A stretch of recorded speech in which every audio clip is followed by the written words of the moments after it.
معاذ ابن جبل کہتے ہیں کہ ایک روز رسول اللہ صلی اللہ علیہ وآلہ وسلم ہمیں نماز فجر پڑھانے کے لیے تشریف نہ لائے، قریب تھا کہ ہم سورج کے طلوع ہونے کا مشاہدہ کر لیتے، یعنی بالکل سورج طلوع ہونے کے قریب تھا۔ پھر آپ صلی اللہ علیہ وآلہ وسلم بہت تیزی سے تشریف لائے، چنانچہ نماز کے لیے اقامت کہی گئی اور نبی علیہ السلام نے بڑی مختصر سی نماز فجر پڑھائی۔ جب آپ صلی اللہ علیہ وآلہ وسلم نے سلام پھیرا تو بآواز بلند فرمایا، اپنی جگہوں پر ایسے ہی بیٹھے رہو۔ پھر آپ صلی اللہ علیہ وآلہ وسلم نے ہماری طرف متوجہ ہو کر فرمایا، میں ابھی تمہیں بتاتا ہوں کہ میں تمہیں نماز پڑھانے کے لیے کیوں نہیں آیا، یعنی میں اتنا لیٹ کیوں آیا، اس کی ریزن بتاتا ہوں۔ میں رات کو بیدار ہوا، وضو کیا، جس قدر مقدر میں تھا میں نے نماز پڑھی، مجھے نماز میں اونگ آنے لگی، حتیٰ کہ وہ مجھ پر غالب آ گئی، تب میں نے اپنے رب کو بہترین صورت میں دیکھا، خواب کے اندر۔ کائنات میں ایک ہی ہستی ہے جس نے اللہ کو دیکھا ہے، وہ نبی علیہ السلام ہے، اور وہ بھی خواب میں۔ ہاں، جنت میں سب لوگ دیکھیں گے لائیو انشاءاللہ، جیسا کہ اس کی شان کے لائق ہے۔ تو کہتے ہیں میں نے اپنے رب کو بہترین صورت میں دیکھا، چنانچہ میرے رب نے مجھ سے فرمایا، محمد صلی اللہ علیہ وسلم۔ میں نے عرض کیا، میرے رب میں حاضر ہوں۔ فرمایا، فرشتے کس چیز کے بارے میں بحث و مباحثہ کر رہے ہیں؟ میں نے عرض کیا، میں نہیں جانتا، یعنی خواب میں انہوں نے دیکھا کہ فرشتے کو آپس میں گفتگو کر رہے ہیں، لیکن نبی علیہ السلام کو آواز نہیں آ رہی تھی، صرف ان کی آپس میں بحث و تکرار نظر آ رہی تھی۔ تو کہتے ہیں میں نے کہا، یا اللہ میں نہیں جانتا۔ اللہ تعالیٰ نے 3 مرتبہ ایسے ہی فرمایا۔ پھر آپ صلی اللہ علیہ وآلہ وسلم نے فرمایا، میں نے اپنے رب کو دیکھا کہ اس نے اپنا ہاتھ میرے کندھوں کے درمیان رکھا، حتیٰ کہ میں نے اس کے انگلیوں کے پوروں کی ٹھنڈک اپنے قلب اور سینے میں محسوس کی، یعنی یہ ہاتھ جیسا کہ اس کی شان کے لائق ہے، دونوں شانوں کے درمیان رکھا تو میں نے اپنے سینے میں اپنے رب کے ہاتھ کی ٹھنڈک محسوس کی، اور میرے سامنے ہر چیز واضح ہو گئی اور میں نے پہچان لیا۔ یعنی وہ جو فرشتوں والا معاملہ تھا، وہ غیبی خبر اللہ تعالیٰ نے ٹرانسفر کر دی۔ پھر اب اللہ تعالیٰ نے دوبارہ پوچھا، محمد، میں نے عرض کیا، میرے رب میں حاضر ہوں۔ فرمایا، مقرب فرشتے کس چیز کے بارے میں بحث کر رہے تھے؟ میں نے عرض کیا، گناہ مٹا دینے والے اعمال کے بارے میں۔ تو اللہ نے فرمایا کہ محمد وہ کیا ہیں؟ میں نے عرض کیا، جو کچھ اب فرشتوں والا علم حضور صلی اللہ علیہ وسلم کو بھی ٹرانسفر ہو گیا، کہ باجماعت نماز پڑھنے کے لیے پیدل چل کر جانا،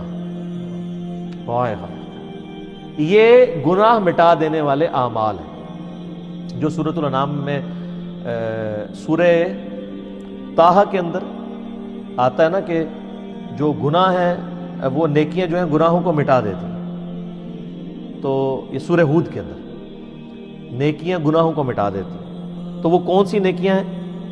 پیدل نماز کے لیے چل کے جانا، نماز کے بعد مسجد میں ہی بیٹھے رہنا،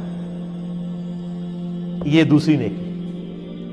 ناگواری کے باوجود اچھی طرح مکمل وضو کرنا، یعنی سردیوں میں تکلیف اٹھانی پڑتی ہے، ظاہر ہے آپ اگر صحیح کامل وضو کرتے ہیں۔ فرمایا، پھر وہ کس چیز کے بارے میں بحث کر رہے تھے؟ میں نے عرض کیا، درجات کے بارے میں۔ تو اللہ نے فرمایا، وہ کیا ہے؟ میں نے عرض کیا، کھانا کھلانا، کسی غریب کو کھانا کھلانا، نرمی سے بات کرنا، یعنی اگر کسی کو آپ نے کچھ دینا نہیں ہے، کم از کم اسے جھڑک تو نہ دے، بلکہ نرمی سے بات کریں، اور جب لوگ سو رہے ہوں تو نماز پڑھنا، یعنی تہجد کے لیے اٹھنا۔ اور ایک تو ڈیٹم لیول ہے جو ہم پہ فرض ہے، وہ فجر کی نماز ہے کہ آپ نے اٹھ کے نماز پڑھا۔ تو پھر اللہ تعالیٰ نے فرمایا، یہ سر وہ کلائمیکس ہے، اللہ تعالیٰ نے فرمایا، اے محمد کچھ مانگنا ہے تو مانگ لو۔ ہائے ہائے، اب نبی علیہ السلام نے جو اپنے رب سے مانگا ہے وہ ہے اصل میں دعا، اور اسی دعا کی وجہ سے اسی حدیث میں آتا ہے کہ نبی علیہ السلام نے فرمایا کہ تمہارے نبی کا یہ خواب سچ ہے، اس کو یاد کر لو اور لوگوں تک پہنچاؤ۔ کس لیے؟ کہ سبحان اللہ کہیں، اس لیے کہ جو میں نے مانگا نا وہ بھی اپنے رب سے مانگے۔ اور یہ دعا الحمدللہ میں نے 1994 میں یاد کر لی تھی، جب میں ایف ایس سی میں تھا، آج سے 25 سال پہلے، جب مجھے پہلی دفعہ یہ دعا پتہ چلی تھی۔ اللہم انی اسألک فعل الخیرات وترک المنکرات وحب المساکین وان تغفر لی وترحمنی واذا اردت فتنة فی قوم فتوفنی غیر مفتون واسألک حبک وحب من یحبک وحب عمل یقربنی الی حبک۔ اللہم انی اسألک فعل الخیرات، اے اللہ میں تجھ سے نیک اعمال کا سوال کرتا ہوں کہ میں نیک اعمال کروں، وترک المنکرات، اور تمام گناہوں کو چھوڑ دینے کا سوال کرتا ہوں، وحب المساکین، اور مسکینوں کی محبت، یعنی جو کچھ فرشتوں کی بحث تھی اور حضور علیہ السلام نے جواب دیا، اسی وقت آپ نے اس کو دعا بنا لیا. وَأَن تَغْفِرَ لِي وَتَرْحَمَنِي، اور یہ کہ تو مجھے بخش دے اور مجھ پہ رحم فرما. وَإِذَا أَرَدْتَ فِتْنَةَ فِي قَوْمٍ فَتَوَفَّنِي غَيْرَ مَفْتُونٍ، اور اگر تو کسی قوم کو فتنے میں مبتلا کرنے کا ارادہ کرے تو یا اللہ مجھے فتنے سے بچا لینا. لوگ تو کہتے ہیں نا جی وہ اللہ تعالیٰ سے یہ دعا نہیں کرنی چاہیے، اللہ تعالیٰ سے کہنا چاہیے صبر مانگنا چاہیے. نہ، اللہ تعالیٰ سے پہلی دعا یہ کرنی چاہیے کہ اللہ تعالیٰ ہمیں فتنے میں مبتلا ہی نہ کر.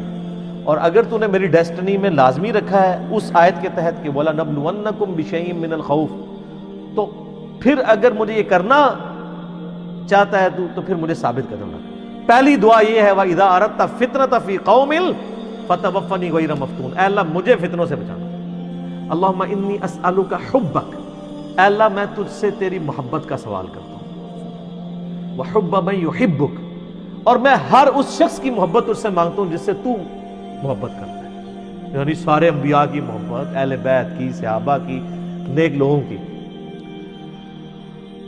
اللہم انی اسألک حبک وحب من یحبک وحب عمل یقربنی الی حبک، اور میں اللہ ہر اس عمل کی محبت تجھ سے مانگتا ہوں جو مجھے تیرا قرب عطا کر دے. یعنی میرا ہر عمل ایسا ہو کہ جو مجھے تیرے قریب کر. ایک تو وہ دعا ہے نا ابو داؤد کے اندر سنن نسائی میں کہ معاذ ابن جبل ہی کو نبی علیہ السلام فرمایا تھا اے معاذ میں تجھ سے محبت کرتا ہوں. ان کا یا رسول اللہ میں بھی کرتا ہوں. تو فرمایا معاذ یہ دعا کبھی نہ چھوڑنا، ربی اعنی علی ذکرک و شکرک و حسن عبادتک. یہ وہی دعا ہے، اے اللہ میں تیری مدد چاہتا ہوں تیرا ذکر کرنے پر، شکر ادا کرنے پر، اور اچھے طریقے سے عبادت کرنے پر. اور نسائی میں الفاظ ہیں اللہم کے ساتھ، یہ دونوں الفاظ ٹھیک ہیں، ربی اعنی اور اللہم اعنی دونوں الفاظ سنت سے ساتھ. تو یہ دعا کی. پھر نبی علیہ السلام نے فرمایا یہ خواب حق ہے، اسے یاد کر لو اور دوسروں کو بھی بتایا کرو. لو جی میں نے تو اس سنت پہ کئی دفعہ عمل کیا، آج پھر عمل کر لیا ہے، دوسروں تک یہ بات پہنچائیے.